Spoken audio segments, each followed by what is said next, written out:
Hey guys, what's up? Hopefully things are going pretty well for you today. We have just a couple of more sections to cover. Then we're going to be done and we're going to be ready for our exam. So we're going to just continue our discussion of discrete probability distributions. Sorry about that. And we are going to look at binomial distribution today, hypergeometric distribution, and negative binomial at least, and probably Friday we'll get into the Poisson distribution. So just kind of recap, discrete random variables are functions that map events from the sample space into numbers, countable numbers, so like discrete sets of numbers, not intervals of the real line. So just to kind of recap what it means to be discrete. And then from there we had a probability distribution where all the probabilities are non-negative, and then if you add all the probabilities together you should get 1. So that's like the definition of a probability distribution. Then we talked about CDFs and then expected values and things last time. We talked about expected value, we talked about variance, we talked about expected values of functions. And then today we're going to pick up with binomial distributions and try to work some examples, and we'll also get into something called the hypergeometric distribution and then something else called the negative binomial distribution. So let's get started. The binomial distribution is a way to figure out probabilities for certain types of experiments.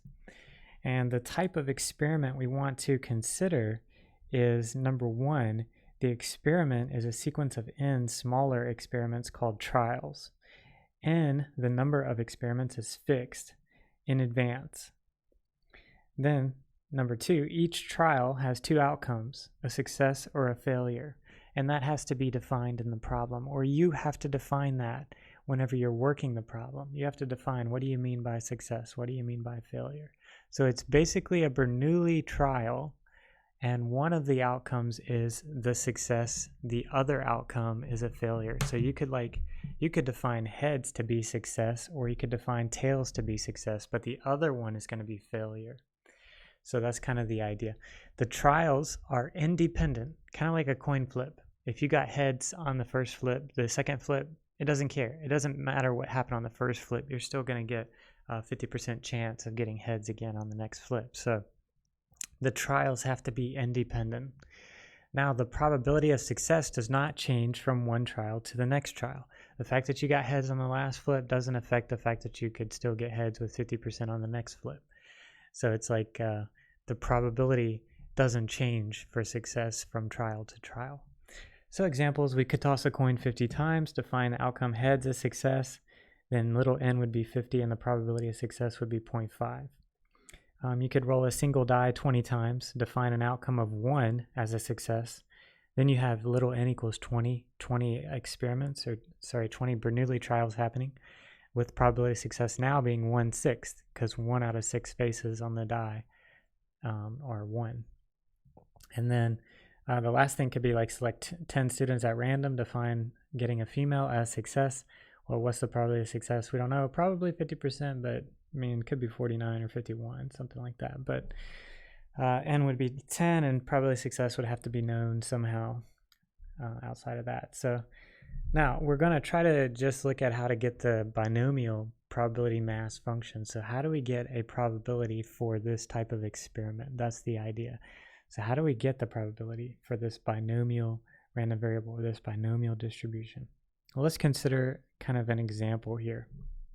Let's let x be a random variable that denotes the number of successes in n trials.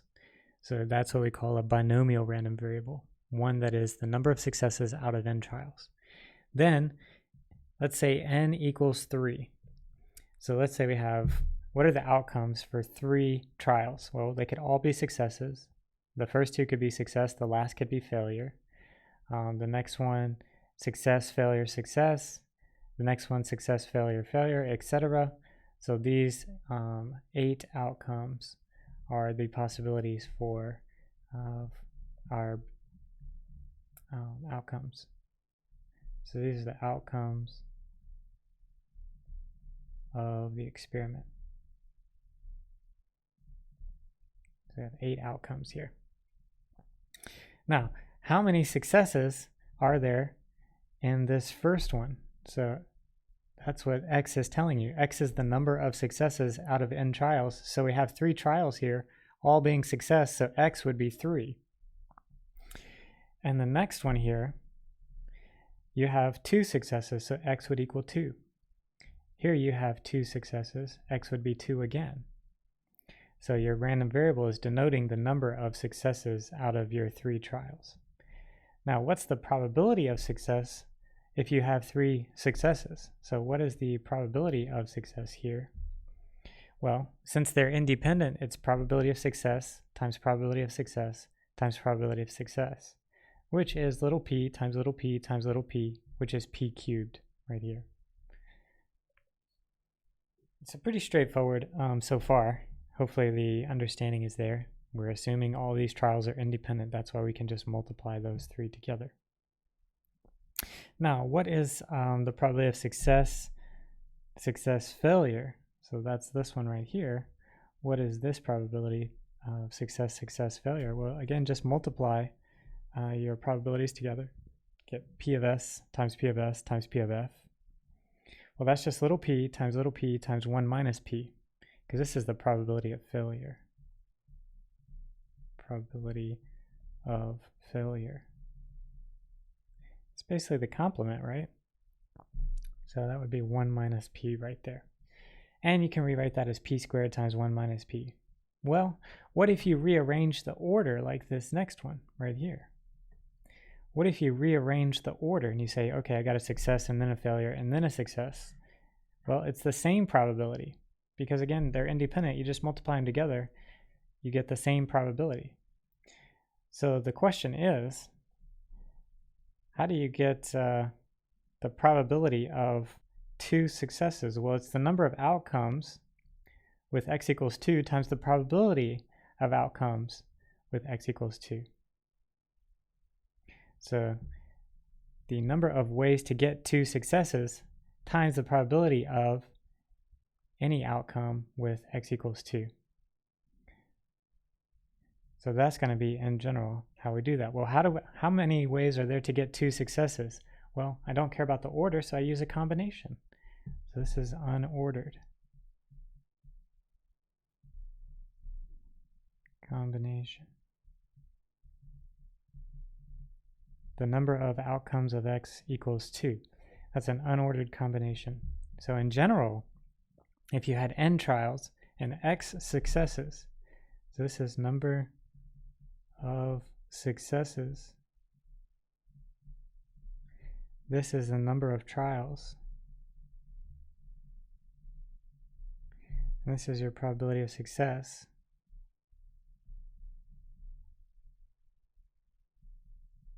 Little p. Then in general, you multiply by the number of ways to get x successes from n trials, which is n choose x, times the number of successes raised to x, or sorry, the probability of success raised to the number of successes times the probability of failures to the number of failures. So this is the probability of success raised to the number of successes. This is the probability of failure raised to the number of failures. So this is really the number of failures in the exponent n minus x. So 1 minus p to the n minus x.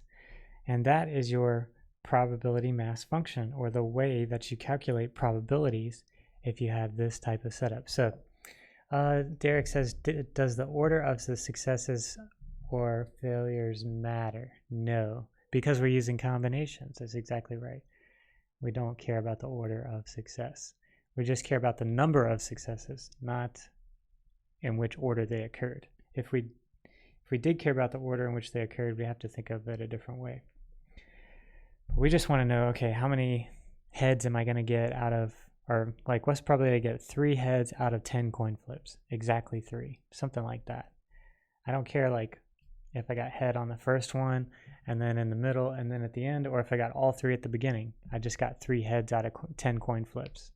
So that's really what we're focusing on. Good question. This notation right here, x is distributed with a binomial distribution. It says x follows the binomial distribution with parameters n and p. So n is the number of successes, p is the probability of success. And then we say x twiddle bin in p means x has a binomial distribution with parameters n, comma, p. So that's what that notation means. We're going to use that quite frequently to say, like, what is the distribution of your random variable, basically. All right, let's see an example here. It says we have 6 production lines in a factory, each one working or not working with equal probability. So basically the probability that it works is the same as the probability that it doesn't work. So probability of success or probability of working is 0.5, right? And each line has the same probability of success. X then is going to be the number of production lines that are operational. What is the probability that we have exactly 3 lines operational? Well, that's going to be x equals 3, n equals 6, probability of success is 0.5. Now, we plug it into our formula, we get n choose x, well that's 6 choose 3, times 0.5 to the x, times 1 minus 0.5 to the 6 minus x. So basically 0.5 to the 3 and then 0.5 to the 3 is going to be 0.5 to the 6. And then 6 choose 3 in our calculator, we could do 6 choose 3, or we could work it out. We could say 6 factorial over 3 factorial, 3 factorial. 6 times 5 times 4 over 3 times 2 times 1. And let's see, this would cancel. This gives us 20. So we get that 20 right there. But if you had your calculator, you could just type in 6 choose 3. Make sure you know how to do that. So what's the probability that x is greater than or equal to 3? Well, that's the probability that x equals 3 plus the probability that x equals 4 plus the probability that x equals 5 plus the probability that x equals 6. So I actually have to do this 4 times. I have to add these formulas together 4 times. So I have 4 of these now. So 6 choose 3, which we already have, is 0.313 plus, and then 6 choose 4, 1/2 to the 4, 1 minus 1/2 to the 2, plus 6 choose 5, 1/2 to the 5, and 1 minus 1/2 to the 1, plus 6 choose 6, 1/2 to the 6, 1 minus 1/2 to the 0. And that turns out to be, if I'm not mistaken, 0.656.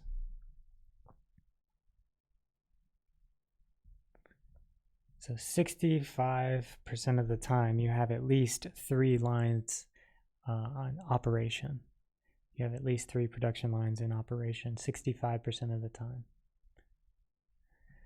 What's the probability that x is less than or equal to 1? Well, that's probability that x equals 0 or x equals 1. So it could be x equals 0 or x equals 1. They're disjoint. These outcomes are disjoint. Having 0 lines operational is disjoint from 1 operational. So you don't have to subtract any kind of intersection here. So this is going to be 6 choose 0 times 1/2 to the 0 times 1 minus 1/2 to the 6th plus 6 choose 1, 1/2 to the 1 times 1/2 to the 5. And if I'm not mistaken, that is 0.109.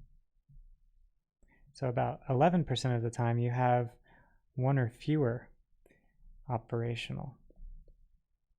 So about 11% of the time you have fewer than 2 lines operational. So it does happen apparently, but only about 11% of the time is that going to happen.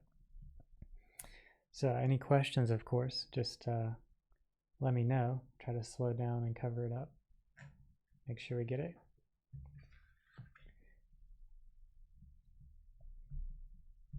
So let's see. Now this slide is actually kind of, I wouldn't say it's useless, but we're not going to use this table in our book. It's not really extensive enough, honestly, for our purposes, but it is there. It's like a CDF table. So the binomial CDF would just be the summation of those, individual binomial probabilities. That's basically what we did in our very last one. Probability x equals 0 plus probability x equals 1 would be the CDF value of 1 for this binomial distribution with this n equals 6, p equals 0.5. So, again, I don't really want to emphasize this slide too much, but just look at an example here. To calculate probability that x is between 4 and 7, you could take by CDF, basically, if you recall, f of 7 minus f of 3. Well, now we're just using a different notation since we have a very specific distribution. We're using b of 7 minus b of 3. And you would look those both up in the chart, and you would get this value. But the better way to do it, which is what we're going to do for application, when we do it by hand on the exam, we would say that this is probability that x equals 4 plus probability that x equals 5 plus the probability that x equals 6 plus the probability that x equals 7. So we actually want to do it that way because we can do it by hand. We're not going to use this table, so I'd recommend doing it by hand like this. And it's just the same thing we did on the previous slide. It's just a little more work, but we don't want to really focus on that table because it's not really extensive enough to utilize in general.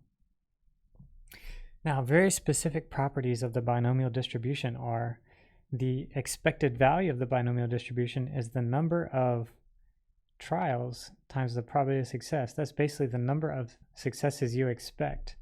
Number of trials times the probability of success, or you could say percentage of success. It's a probability of success. Or you could say percentage of success. Well, that gives you the expected number of successes. Now, the variance is n times p times 1 minus p. So basically, it's your expected value times 1 minus p, or probability of failure. And that's your variance. We're not going to derive any of these, but it's just good to remember what they are. So this is n times p. Sometimes we use q instead of 1 minus p, so a lot of people would say that this is npq. So you could say this is n times p times q. I just have to be careful with the notation depending on what problem you're looking at or what book you're looking at, to be honest. So, and then to take the standard deviation, you just take the square root of the variance. So square root of npq is the variance there. Now we got an example here. It's horrible. It says 75% of people hate their mother-in-law. That's horrible. I don't know why anyone would do that. But we have 10 people, and we want to say, okay, the number of people out of 10 that hate their mother-in-law has a binomial distribution with the probability of success, 0.75. Well, man, I don't know if I would call the hating your mother-in-law a success. I would actually call that a failure. So, but this problem, you're defining it as, okay, x is the number of people that hate their mother-in-law out of 10, and the probability of hating your mother-in-law apparently is 75%. So, what is the expected value, or what is the expected number of 10 that will hate their mother-in-law? How many people out of 10 can we expect to hate their mother-in-law? Well, that's going to be 7.5. Because it's 0.75 times 10. So that means I would probably get between 7 and 8. I would either get 7 or 8, probably, out of 10 that hate their mother-in-law. This is horrible. Just letting you know, that woman is going to be taking care of your kids when you're sleep deprived after the 2 weeks that you come home from the hospital and you're like a dog. And anyway, don't hate that woman. She's gonna help you out. So the variance, just go ahead and calculate, is 10 times 0.75 times 1 minus 0.75, and the variance is 1.875.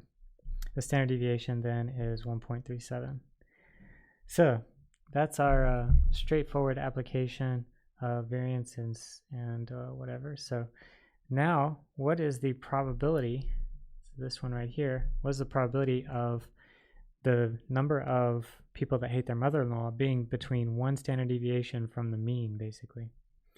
So how many, or what is the probability or percentage of people that hate their mother-in-law between one standard deviation of the mean? So this is like one standard deviation below the mean right here. So 1 sigma below mu.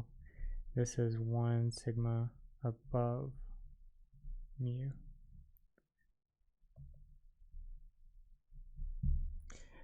Basically, what percentage is between, let's see, what would that be? 7.5 minus 1.37, and then 7.5 plus 1.37. So what percentage of the time would you have between 6.13 and 8.87 people hating their mother-in-law? Well, that's awful to say, but still, it's between 7 and 8 because you would round up. Because to be greater than 6.13, you have to be at least 7, since it's a discrete random variable. And to be less than or equal to 8.87 means you have to be less than or equal to 8, because that's the only integer below 8.87 that we're considering as a possibility for the number of people that can hate their mother-in-law. Well, 53% of the time, you would have between 7 and 8 people. So either 7 or 8 people hating their mother-in-law. So interpretation is everything. 53% of the time out of 10 people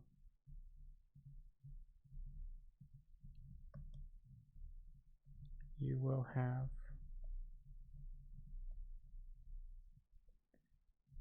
7 or 8 people who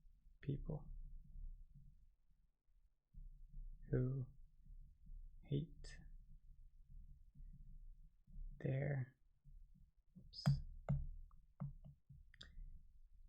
their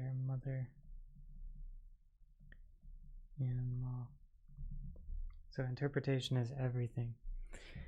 So 53% of the time, out of 10 people, you will have 7 or 8 people who hate their mother-in-law. So a lot going on there.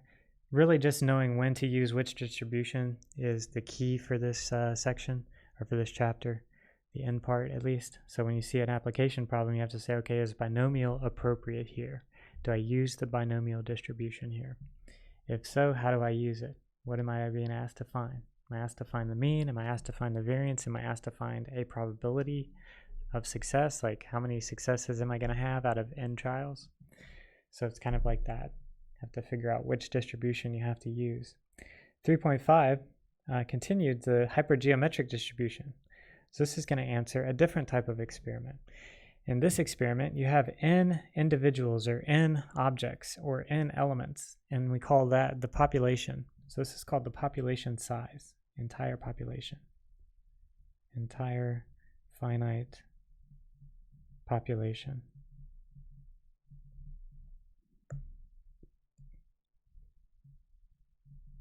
It's an entire finite population.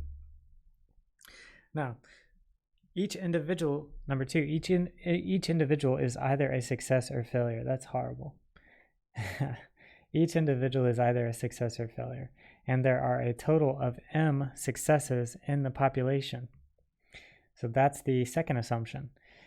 Third, a sample size of n individuals is selected, and it's called a simple random sample. You're not going to make sure you've covered anybody. You're just trying to make sure you just have a nice representation of the whole population.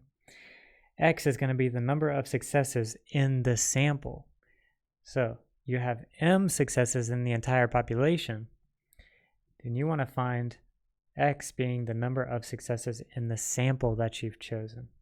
So the probability that X is a certain value, so you have a certain number of successes in the sample, is going to be m choose X, so the number of ways to choose out of the successes. So choose X successes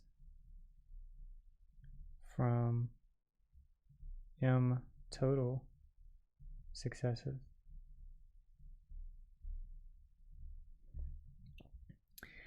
Now, what are we doing here? This is the number of ways to choose the failures out of. So here we choose the failures in the sample out of total failures. And this down here is just the number of ways to choose a sample. Number of ways to choose the sample. So it's basically like the favorable outcomes like we talked in chapter 2. Favorable outcomes, m choose x times n minus m choose n minus x, divided by the total number of ways to choose a sample, which is capital N choose little n. For x an integer that satisfies being between the min of little n and capital M and the max of 0 and n minus capital N plus m. So x has to be somewhere in between there. So you can't have more successes than you have total successes, and you can't have more successes in your sample than you have sample size or total population. So that's kind of the idea. Quite involved, but not too bad once we get the hang of it. Just take a little practice. It'll be good. You'll figure it out. So the mean and the variance are E of x equals n times m over n. This is the percentage of successes in the whole population. So this is the percentage of this whole thing right here. M over n is the percentage of successes in the whole population.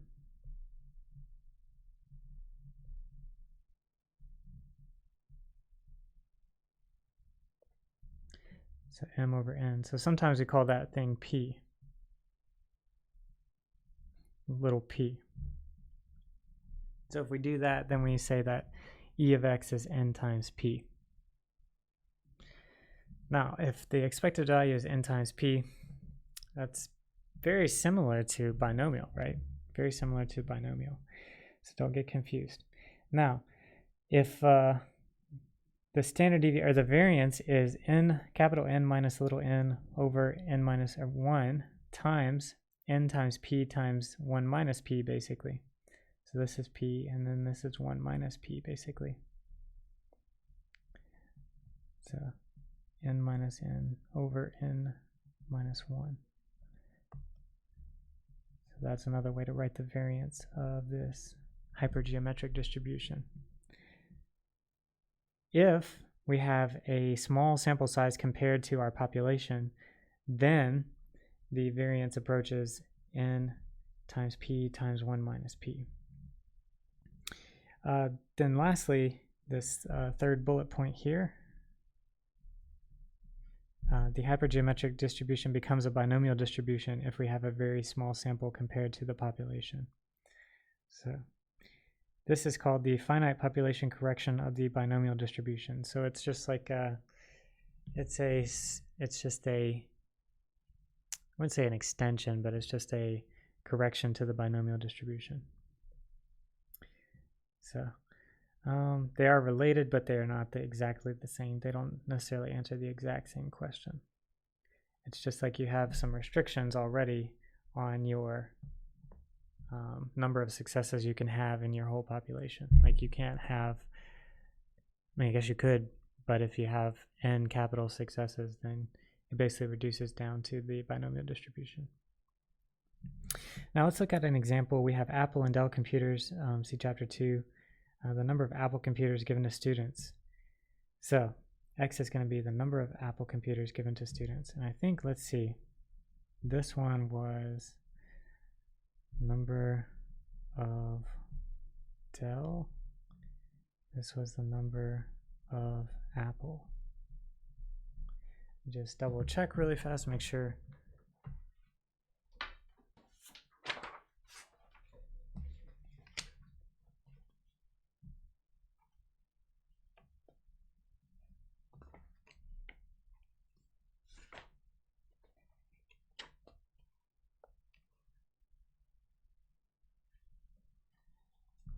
see. Well, back then we had more apple than we had del.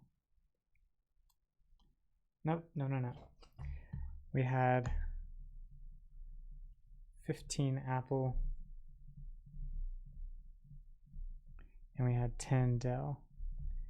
So then in total, we have n equals 25 total computers. So n equals 25 is the total number of computers.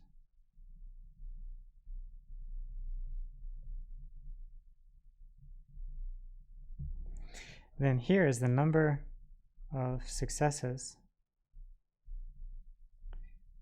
And we're saying success here is the number of Apple computers.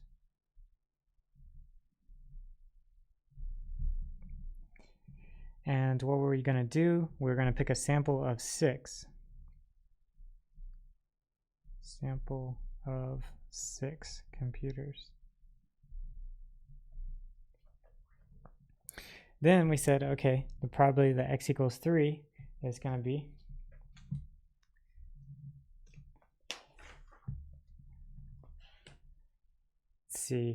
m choose 3. So basically, don't forget that's m choose x times n minus m choose n minus x over capital N choose little n. Yeah, exactly. Thank you. Yes, capital N is apple plus del. So let's plug and chug. I think we worked this one out in chapter 2, and that turned out to be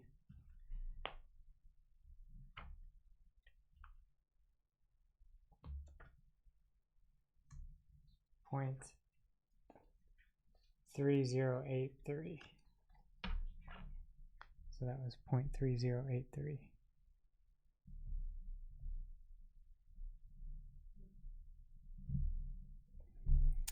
And then the expected value here is 6 times 15 over 25, which is 3.6. So we'd expect 3 of them, 3.6, to be apple. Well, we can't say 3.6. We'd have to say, okay, it's probably closer to 4, but it could be 3. And then the variance would be 1.14. So just doing a plug and chug there to compute the expected number of Apple computers out of a sample of 6. And then the variance is 1.14.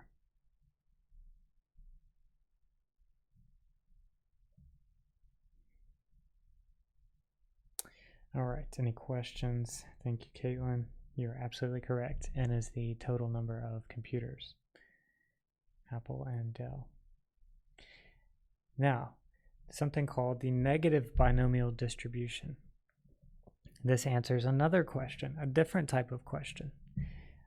Again, we have independent trials. Each trial, again, has 2 outcomes. The probability of success in each trial is the same, but now we perform the trials until we have R successes. So we don't know. The number of trials here is not fixed. So X is going to be the number of failures until the rth success.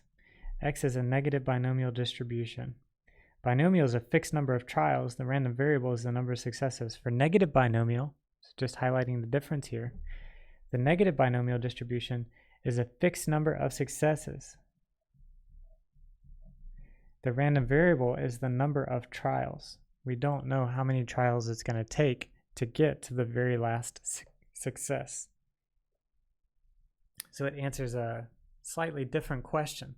Although the 2 are related, they are not exactly the same, at least in the approach.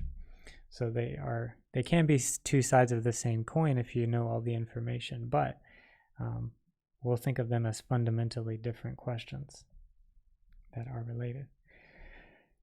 So the probability mass function, I think I'll just jump straight to it. Well, let's look at how to obtain the probability mass function. Let's say we want to find negative binomial probability of 7 failures and then the 3rd success. So 7 failures before the 3rd success. This means there were 10 trials. So there were 10 trials total if you had 7 failures and then the third success. So basically you had 7 failures and 2 successes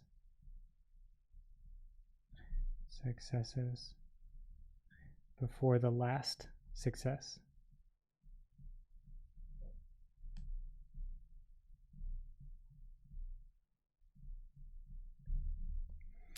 That means in total you had 10 trials because the very last trial was a success. It was the third success. So then there were 10 trials in total. So then there were exactly 2 successes and 7 failures in the first 9 trials. This is a binomial distribution. So that would be the number of ways to get, or this is the probability, it's a binomial probability of 2 successes out of n trials with the probability of success little p. So in the brace here, multiplied by probability of success for the 10th trial. So this is the last success. And then this is the first 9 trials. First 9 trials with 2 successes.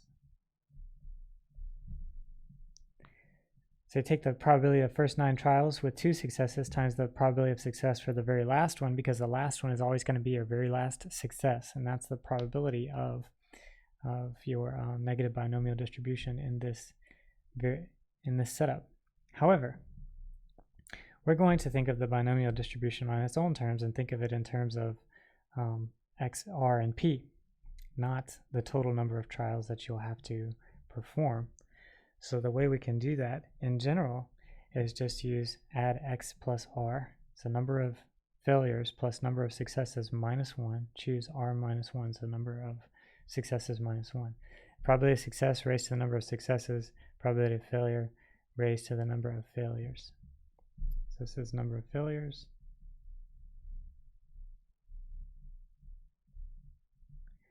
And r is the number of successes. Now the mean is r times 1 minus p over p down here, and the variance is r times 1 minus p over p squared. Again, we're not going to derive those, but this is the negative binomial distribution. It answers a fundamentally different question. Although it's related to binomial, we think of it as a different distribution total. So let's look at an example. The example says the probability of an experiment working, not blowing up, is 0.2. Not good. It should hopefully be higher, but whatever. I want to have results from at least 5 experiments. So I want 5 successes. I want to have 5 experiments not blow up, basically. What is the probability of having 10 explosions before I finally get my 5 good results? i.e., what is the probability of having 5 good experiments if I do 15 in total, basically?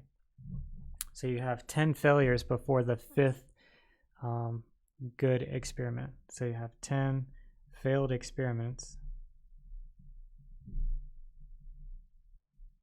10 failed experiments before the 5th good experiment occurs.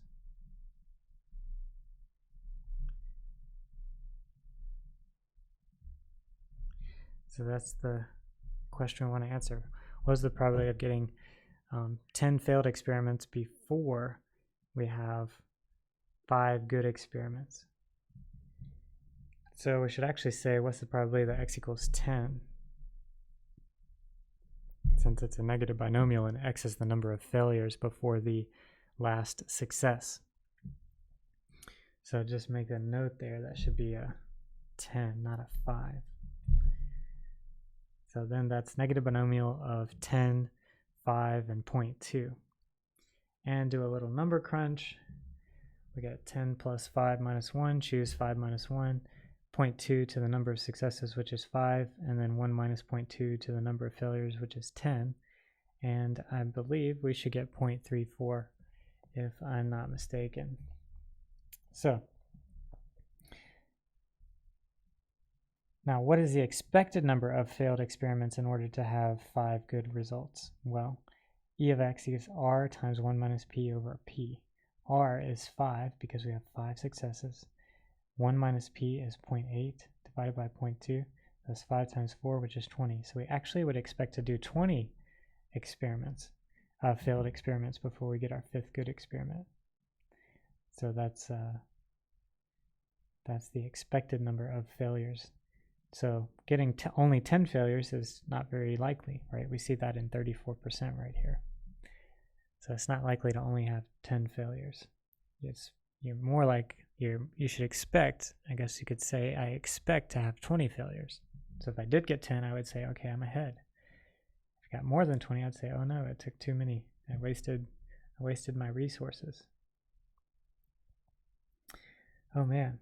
What is the probability of having at most 10 explosions and 5 good results? So probably the x is less than or equal to 10. Well, that means you have to add them all up from 0 to 10. Man, that's rough. So that's the sum from x equals 0 to 10. So x equals 0 to 10 of x plus 4, choose 4, 0.2 to the 5, 0.8 to the x. And you crunch through all those numbers, you do it. That's a lot. Let's see. You would get 0.164. So if you were to write that out, that'd be nasty, right? That'd be 4 choose 4 times 0.2 to the 5 plus 5 choose 4 times 0.2 to the 5 times 0.8 plus. Till you get to the very last one is 14 choose 4, 0.2 to the 5, 0.8 to the 10. And that should be 0.164. So you have to crunch that number out. That'd be not too bad, honestly. You could actually factor out the 0.2 to the 5 since it's multiplied by everything and only have to do 4 choose 4 plus 5 choose 4 times 0.8 plus ... But you got a calculator, so it's not going to be too bad. You just have to practice using it. So you just have to get some practice, know what you're doing on the exam. Don't freak out. Just slow down, make sure you're doing the right thing. We're definitely not going to talk about a CDF for this one. It's definitely, definitely a little complicated, so we're not going to look at it as CDF. So, that's the negative binomial distribution. Now, something we call the geometric distribution is really just looking at the number of failures until you have your first success. So R is just 1. You only have 1 success. So how many failures before you have your first success? And that was basically the thing that we talked about. Okay, what is the number of births until the first girl is born, or the number of births until the first boy is born, or whatever. And that was little p times 1 minus p to the x. So x was the number of failures, and then you have only 1 success. So this was your number of failures.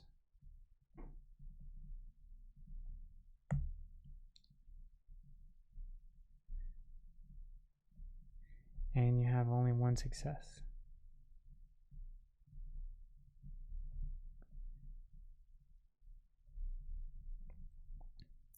So then you call it a geometric distribution. This is a very specific case of a negative binomial.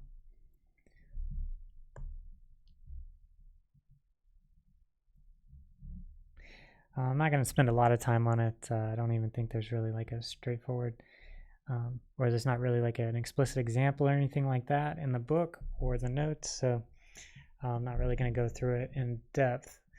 But just be aware that's also another discrete distribution that we could talk about.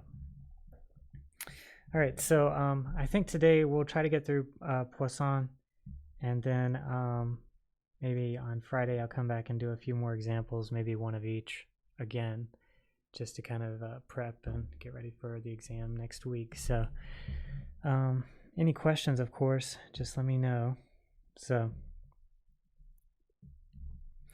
The Poisson distribution is a very specific type of distribution that applies to the number of successes in a certain time period.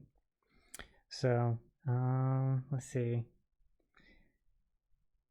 Yeah, I'm not going to motivate it using binomial, but it's basically the thing to remember. Let's just highlight this here, is the number of successes in a given time period. That's what Poisson will model generally. Like that's generally, if you hear something like that, that is the Poisson distribution. Now, a Poisson distribution could have something else could be distributed with a Poisson distribution, but if you see something like the number of successes in a given time period, then you know it's going to be a Poisson distribution. So the probability mass function is given directly right here. So this is the probability mass function for a Poisson distribution, and x is a non-negative integer, 0, 1, 2, or 3. Mu is just a parameter greater than 0, so it's just a parameter.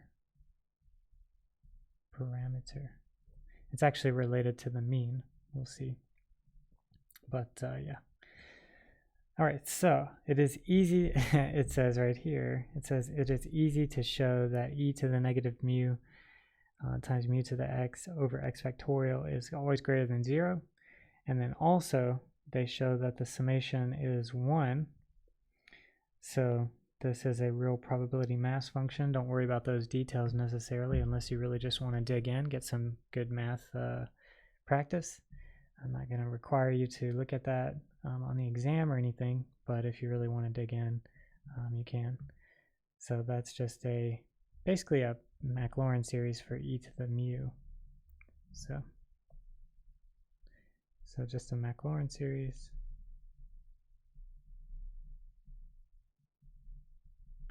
for e to the x with x equals mu. So not going to worry about it too much again, just yeah. So what's not easy to show is this limit down here at the bottom of the page, and we're not going to worry about that one. So basically it's like a limit of binomial distribution, so we're not going to worry about it too much. So Poisson is basically the limit of binomial distribution as n goes to infinity. Now, the rule of thumb, this is like super important. Rule of thumb. If n is greater than 50 and n times p is less than 5, we can use Poisson instead of binomial. So that's super useful because Poisson is much easier to calculate Poisson distribution probabilities than it is to calculate binomial distribution probabilities. I'd rather plug it into this simple little formula than do all that, n choose x stuff. So I'd rather use Poisson if possible. So that, again, the rule of thumb to use Poisson instead of binomial. Let's see. Make sure that we know.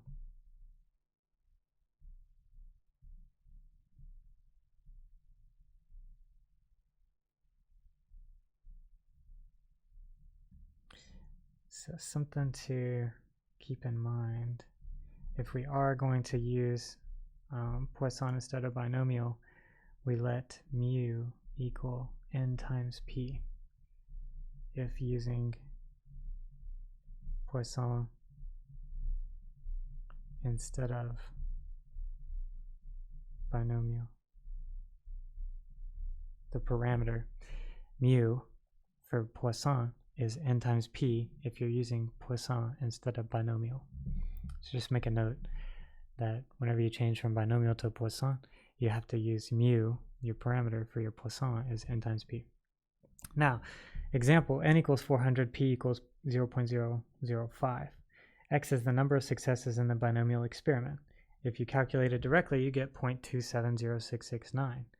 If you use a Poisson distribution instead, because it's okay, you have n is greater than 50 and n times p is 2, which is less than 5, we can use the Poisson distribution. So this is the approximation, the Poisson approximation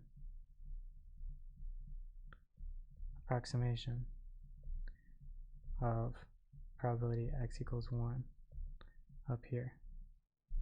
So it's pretty good, right? It's pretty close. So it's we'll say it's good enough for our purposes. But yeah, that's an example of using Poisson instead of binomial. Now the mean and the variance. The mean of the Poisson distribution is mu. So the mean of the Poisson distribution is mu. And the, let's see, again, that's right here. Also the variance is mu as well. So mean and variance, both mean and variance are just this parameter mu. So both mean and variance are mu for Poisson.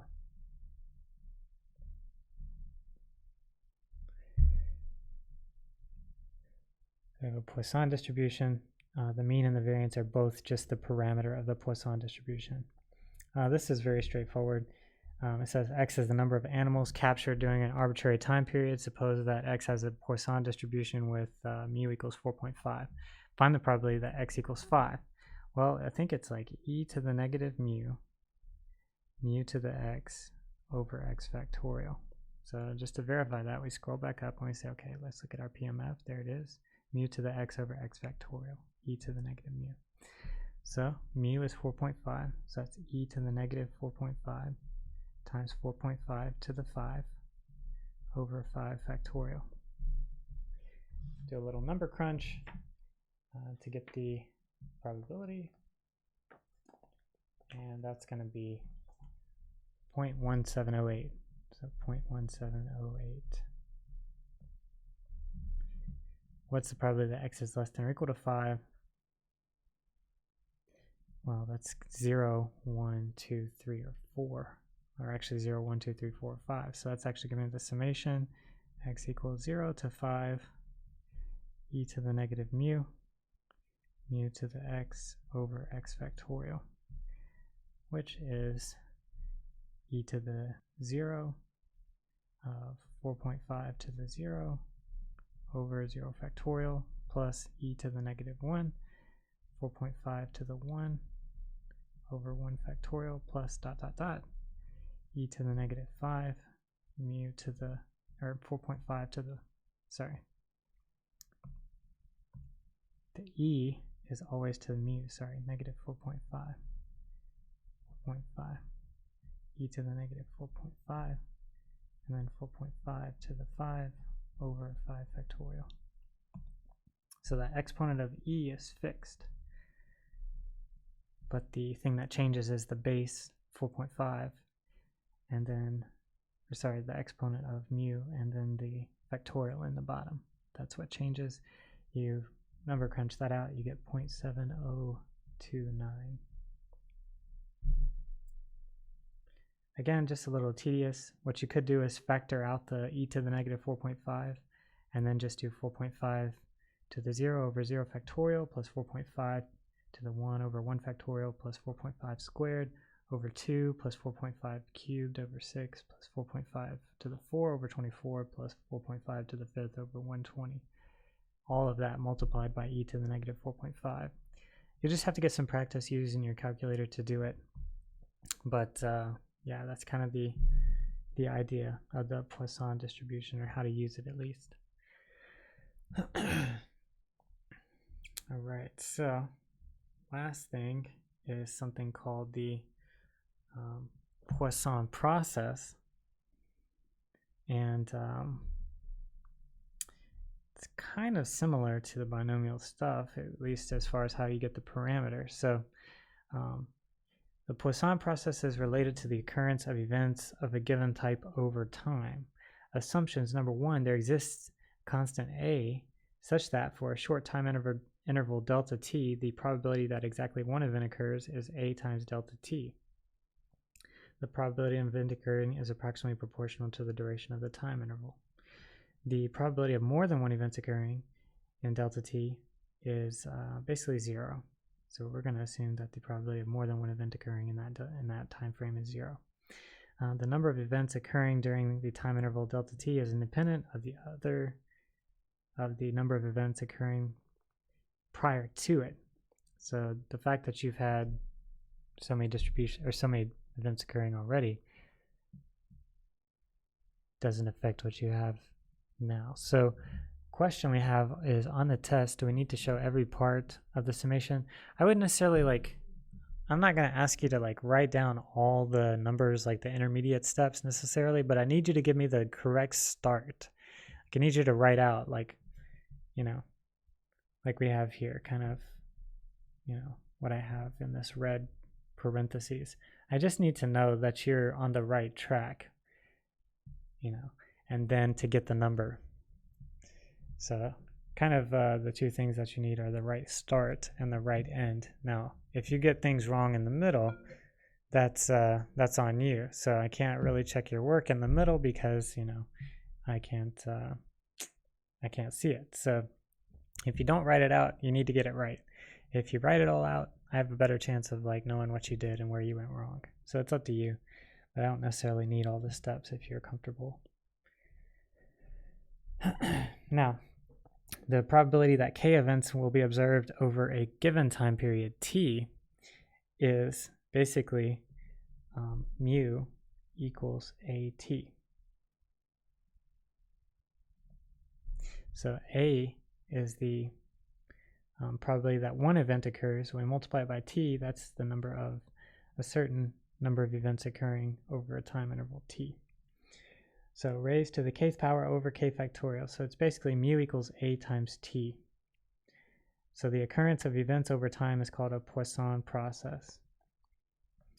So it's like A is a rate. So it's a rate of occurrences per time. That's what A is. It's like a rate parameter. And then you get your Poisson parameter mu as being A times t. All right, so look at an example here. Example, the pulses arrive at a counter at an average of 6 per minute. So there's our rate parameter, our A. The arrival of pulses are independent. The fact that we just got a pulse has no effect on the next pulse, basically. X is going to be the number of pulses that arrived. Part A, what is the probability that no pulses arrive during 30 seconds? So 0.5 minutes. Well, probability that x equals 0, what is mu? Mu is going to be 6 times 0.5. So that's going to be 6 times 0.5. Now,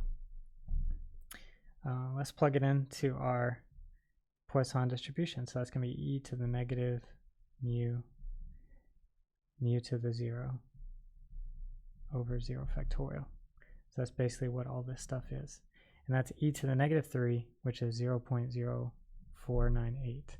So pretty slim chance of having no pulses arrive during 30 seconds. Now, what is the probability that at least one pulse arrives during the 30 seconds? Well, that's the probability that x is greater than or equal to 1. Well, that could be 1 to infinite. So that would be an infinite sum from 1 to infinity, p sub x of 0.5. And we're not going to calculate that directly because we'd rather do 1 minus probability of 0. So 1 minus probability that x equals 0, which is 1 minus 0.0498, which would be, let's see, 2, 0, let's see, 5, 9. So 0.9502 would be the probability that at least one pulse arrives. It's 1 minus the probability that we got 0 pulses. So that is the Poisson process. You have to find your rate parameter, multiply by the time interval to get your Poisson parameter, mu.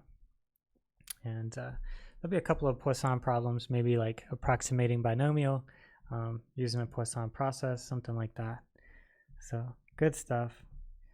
Just to summarize these 4 distributions, the binomial distribution, we have n trials, and x is the number of successes in the n trials. Hypergeometric, we have capital N trials with m successes, or sorry, it's like a population of capital N, we should say. and there are m successes in the population. X is the number of successes in the sample, little n, so little n trials. The third one was negative binomial. X was the number of failures until the rth success, and then also a subset of that was the geometric distribution, where you had X failures before your first success. And then we had the Poisson distribution, which is the number of successes in a given time interval. And then you could either use Poisson to approximate binomial, or you could also have the Poisson process, where you have to use your rate parameter to get your mu parameter for your Poisson distribution. So that's kind of it for discrete distributions. I'm going to work some examples on Friday. You can ask questions if you have questions from homework and things like that, but we'll just work a problem from each distribution here just to kind of recap, and then we'll go over questions. So don't forget, I pushed the exam to Monday. If you have any questions, just feel free to ask. I'll keep you updated on the procedures of how to do everything for the exam on Monday, but just hang in there. Almost through this first part of the course, and we're gonna keep trucking along here online as far as I know. So any questions, I'll answer those in the chat really fast. If not, I'll catch you guys later. So have a good day if you're out. I'll see ya.